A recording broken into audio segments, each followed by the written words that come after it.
بسم اللہ الرحمن الرحیم۔ السلام علیکم پیارے دوستو، جب بھی کسی قوم میں نا انصافی، بے راہ روی حد سے بڑھ جائے، لوگ گناہ کرنے سے نہ ڈریں اور نت نئے گناہ ایجاد کریں، تو تاریخ گواہ ہے کہ عذاب اس قوم کا مقدر بن جاتا ہے۔ آج بھی ایک ایسی قوم زیر بحث ہے کہ جس نے نئے اور انوکھے گناہ ایجاد کیے، جس کی وجہ سے اللہ پاک نے ان کو ایک انوکھے طریقے سے عذاب دیا کہ وہ قوم اور پورا شہر آج بھی عبرت کا نشان ہے۔ 79 میں موجودہ اٹلی اور اس وقت کی رومن سلطنت پر ایک انتہائی جدید اور ترقی یافتہ شہر آباد تھا۔ اس شہر کو حضرت داؤد علیہ السلام کے زمانے میں آباد کیا گیا۔ آباد ہونے کے کچھ ہی عرصے بعد یہ رومن امپائر کا عظیم شہر بن گیا۔ پھر اس شہر نے ترقی کی ایسی منازل طے کی کہ یہ اس وقت دنیا کے عظیم ترین شہروں میں شمار ہونے لگا۔ تاریخ دانوں نے لکھا ہے کہ اس کی کل آبادی صرف 20,000 تھی۔ اپنے دور میں یہ دنیا کا انتہائی جدید ترین اور تہذیب یافتہ شہر تھا۔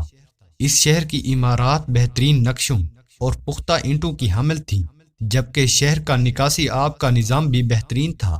یہ بہت خوبصورت شہر تھا اور شہر کے تقریباً تمام گھر ہی 2 منزلہ عمارتوں پر مشتمل تھے۔ سڑکیں اور پتھروں سے پختہ راستے انہوں نے بنا رکھے تھے۔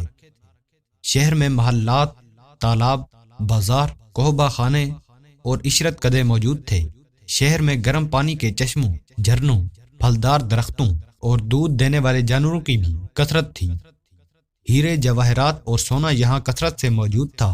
یہاں کے بیشتر لوگ رئیس تھے۔ یہ قوم جادو اور توہم پرستی میں بھی مبتلا تھی۔ اس شہر میں عبادت گاہیں، لائبریریاں، کھیل کے میدان اور عوامی مراکز بھی موجود تھے۔ شہر میں ایک بندرگاہ بھی تھی جو بہت مصروف رہتی تھی۔ یہاں سے شراب، مچھلیوں، پھلوں اور زیتون کی تجارت ہوتی تھی۔ اس جدید شہر میں تھیٹر بھی موجود تھے۔ کسی کے وہم و گمان میں نہیں تھا کہ یہ ہنستا بستا شہر ایک دن عبرت کا نشان بن جائے گا۔ آخر پھر ایسا کیا گناہ تھا کہ اس شہر کا نام و نشان ہی اللہ پاک نے 2000 سال تک کے لیے مٹا دیا؟ بے شک اس شہر کے مکینوں کو اللہ پاک نے خوشحالی سے نواز رکھا تھا، لیکن اس شہر کے لوگوں نے گناہوں کی وہ بنیادیں رکھی کہ جس کی وجہ سے اس شہر کو دستے قدرت نے نہ صرف قصہ ماضی بنا دیا، بلکہ وہ آنے والی نسلوں کے لیے ایک عبرت بھی بن گیا۔ تاریخ انسانی میں قوم لوط ایسے کردار کی حامل تھی جس نے ہم جنس پرستی کو فروغ دیتے ہوئے فطرت سے بغاوت کا جرم کیا اور بالآخر عذاب الہی کا شکار ہو گئی، جبکہ اس شہر کے مکینوں نے بھی اپنے آباء و اجداد کی اس سنت پر عمل پیرا ہوتے ہوئے اس کو گناہوں کی ایک بستی میں تبدیل کر دیا۔ کبھی اس شہر کی پہچان تجارت اور صنعت تھی، لیکن پھر آزاد گناہوں کا شہر بن گیا جہاں لوگ گناہ کرنے کے لیے تشریف لاتے۔ پومائی شہر کے لوگ ایسے گناہوں میں ملوث ہو گئے کہ اگر قوم لوط دیکھتی تو بھی شرما جاتی۔ ناظرین گرامی، اس شہر کی سب سے بڑا گناہ یہ تھا کہ یہ لوگ ایک دوسرے کی نابالغ بچیوں سے زنا کرنے لگتے اور ان سے بچے جنتے۔ انہوں نے اپنی بیویوں کو چھوڑ دیا اور مزید کوئی شادی نہ کرتا، جس وجہ سے عورتوں میں یہ گناہ عام ہوا کہ وہ اپنی جنسی تسکین عورتوں سے پوری کرنے لگیں، یہاں تک کہ اس شہر کی عورتیں بھی جانوروں سے جنسی تسکین حاصل کرنے لگیں۔ یہ شہر سوئے ہوئے آتش فشاں کے ساتھ آباد تھا۔ جب ان میں یہ گناہ عام ہوا تو پھر زلزلہ آیا، لیکن لوگ معمول کے مطابق کاموں میں لگے رہے۔ پھر دوبارہ زلزلہ آیا اور آتش فشاں پھٹ گیا، جس سے پومائی شہر پر پتھر کی برسات ہونے لگی۔ ویسوویس نامی اس پہاڑ سے اتنی مقدار میں لاوا نکلا کہ پورے شہر میں پھیل گیا۔ تاریخ دان حیران ہیں کہ یہ سب اتنی جلدی میں ہوا کہ یہ لوگ اپنے مکانوں سے بھی نہ نکل سکے۔ آتش فشاں سے دھواں اور گیس نکلنے لگی اور پورے شہر میں پھیل گئی، جس سے لوگوں کے لیے سانس لینا دشوار ہو گیا۔ ساتھ ہی آتش فشاں کے دہانے نے لاوا اگلنا شروع کر دیا اور یہ شہر لاوے کی تہوں تلے دب گیا۔ لاوا کئی کلومیٹر تک پھیل گیا اور اس کی موٹائی 3 میٹر سے بھی زیادہ تھی۔ اس کی راکھ اور لاوا پومائی سے دوسرے شہروں سٹابائی اور نیو سیرا تک پھیل گیا۔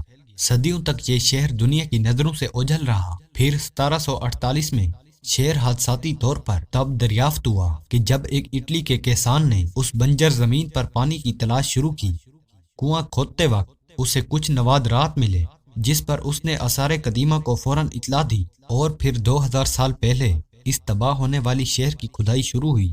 کھدائی کرتے کرتے اٹلی کی آثار قدیمہ کے بہت سے لوگ مسلمان بھی ہوئے۔ جو مسلمان نہ ہوئے وہ ان لاشوں کو دیکھ کر ذہنی مریض بننے لگے۔ اس شہر کی کھدائی سے بہت سے نوادرات ملے جن میں ہیرے، موتی، مجسمے اور جادو میں استعمال ہونے والی اشیاء بھی موجود تھی، لیکن سب سے دہلا دینے والی چیزوں میں لوگوں کی لاشیں اور کھوپڑیاں تھیں جو راکھ، گیس اور لاوے کی وجہ سے اپنے گھروں کے ملبے تلے دب گئی تھی۔ حیرانی کی بات تو یہ ہے کہ 22 فٹ کی کھدائی کے بعد کل 1200 لاشوں میں سے 420 لاشیں خواتین کی ایسی ملی کہ وہ ایک دوسرے سے لپٹی ہوئی ہیں، اور یہ 420 پتھر کی لاشیں شہر کے سب سے بڑے ہال کے تہہ خانے سے ملی ہیں، اور یہ سب پتھر کی لاشیں ہیں جن سے یہ ثابت ہوتا ہے کہ ان لوگوں نے شہر کے بیچوں بیچ عورتوں کے لیے ایک ہال بنا رکھا تھا جن میں عورتیں دوسری عورتوں سے جنسی تسکین حاصل کرتی تھی۔ یہ شہر اب یونیسکو کے ثقافتی ورثے کا حصہ بن چکا ہے اور ہم سب کے لیے عبرت کا مقام ہے، خاص کر اہل یورپ کے لیے جو کہ آج کل پھر نت نئے گناہوں کو ایجاد کر رہے ہیں۔ اور حیرت کی بات تو یہ ہے کہ ہم مسلمان بھی ان کے پیچھے لگ کر نئے نئے طریقوں سے گناہوں میں ملوث ہو رہے ہیں۔